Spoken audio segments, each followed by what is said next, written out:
welcome to FTB Weekends for the 16th of July, 2022. We're recording this at 12:26 p.m. Eastern Time in case anything in our stories change between now and the time that you hear it and you wonder why we're not talking about it. I am, of course, Jason C. McLean, and welcome as always, Dawn McSweeney. Dawn, welcome. Hello. Hello. Okay, so we got like a interesting. We sort of have a thematic one here. The first part is that the Pope's on the big screen. That's right. All 143 Cinema Guzzo locations in the greater Montreal area will be showing live on the big screen Pope Benedict's visit. Well, that's weird, eh? Yeah.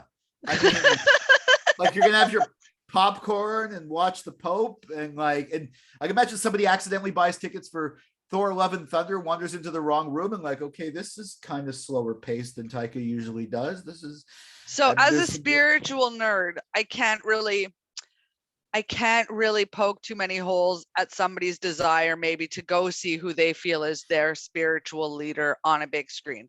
I understand that inclination. I think. I don't know, but I didn't know the Pope was. It's crazy to say I didn't know the Pope was still such a big draw, because he really is, right? But I guess it's in Quebec, weird. Yeah, but I mean, globally, it's just, I don't know. Cinematics and popes are not something you think of together. I do think that it's important and to spread the message of him coming to apologize. Listen, I don't think it absolves everybody. Canada still fucked the pooch. The church is still shouldn't be tax exempt, and the problems are insurmountable and a long list, but I think it's important that he's doing this. Yeah. So I do think it's probably good to spread that as far as you can.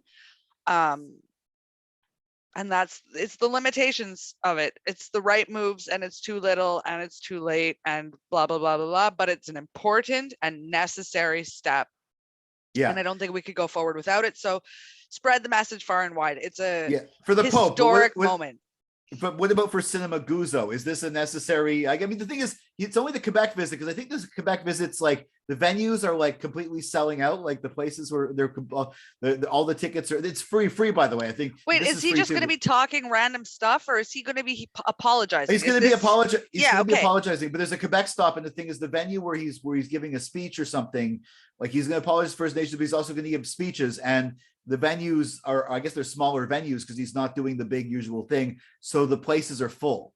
So that's the shocking part is that he probably won't be speaking French. So the fact that we're allowing any coverage of it in Quebec shows that shows that as much as they want to be secular, Catholicism still rules over language in Quebec, and it's the only thing that does.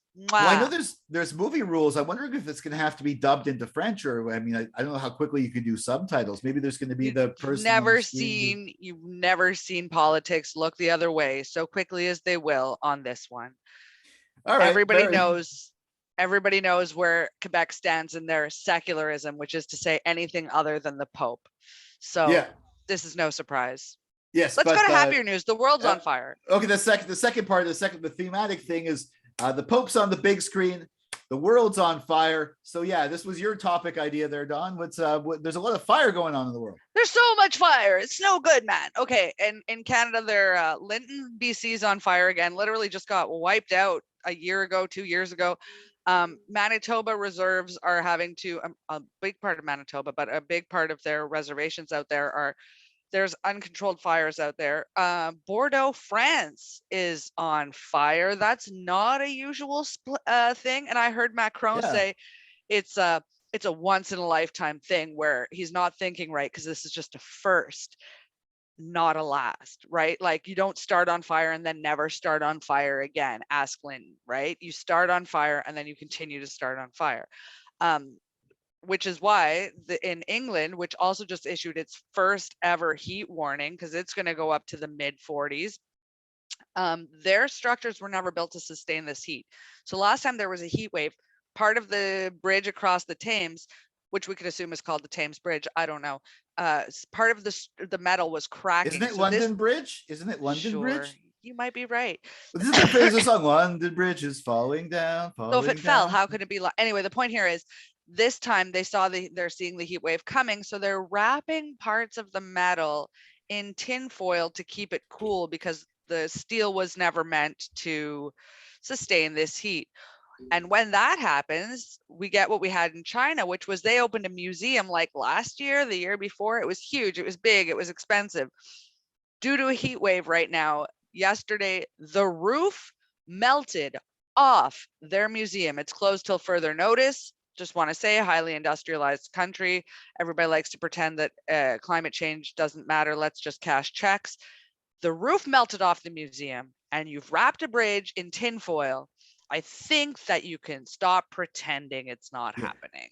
Just by the way, I've just a little update here. There are actually 35 bridges that go over the River Thames. There's Tower Bridge, London Bridge, Millennium Bridge, Westminster Bridge. One of those. Okay, yeah. So you're right. Sorry to interrupt the point there. I wanted to clarify that because there's. No, I appreciate that. Yeah. I always learn things. Yeah, it's kind of like I guess London's kind of like Montreal in that it's an island. Is it an island? No, it's not an island. I never think about it.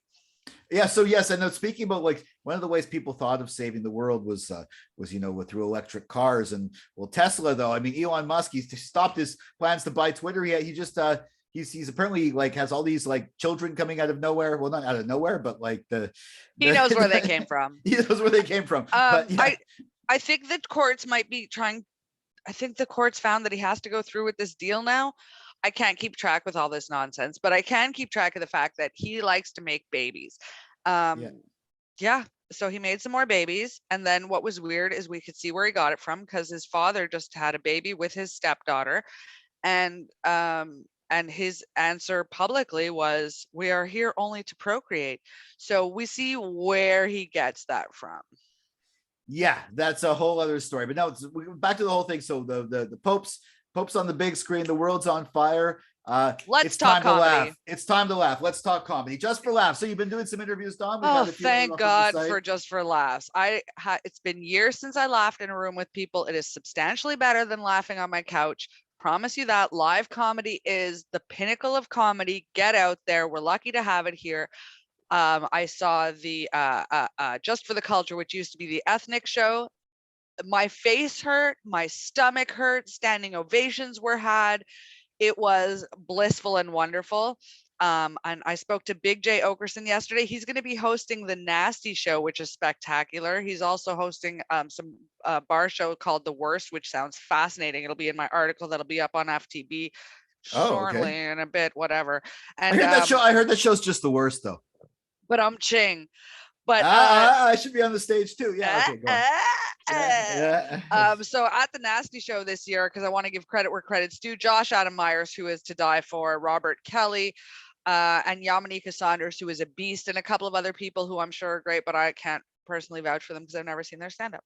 So yes. I know you care about my opinions and reviews. I definitely care. Well, yeah, you're going to review all this stuff. So like, by the way, yeah. So we've had your Big J Okerson interview and your I guess preview review. All that stuff's coming up. But we also have we had something from you last week. Interviewed Alonzo Bowden. He was a sweetheart, and then I got to see him hosting the Just for the Culture show, where he slayed and was just a force to be reckoned with. It was fantastic. And Jessica Kirsten, you were also impressed with her. Oh my goodness, I spoke to her, but I blanked entirely. It was just, there was so much going on. It wasn't like a sit down interview. Like I got to have phone interviews with Alonzo and Big J.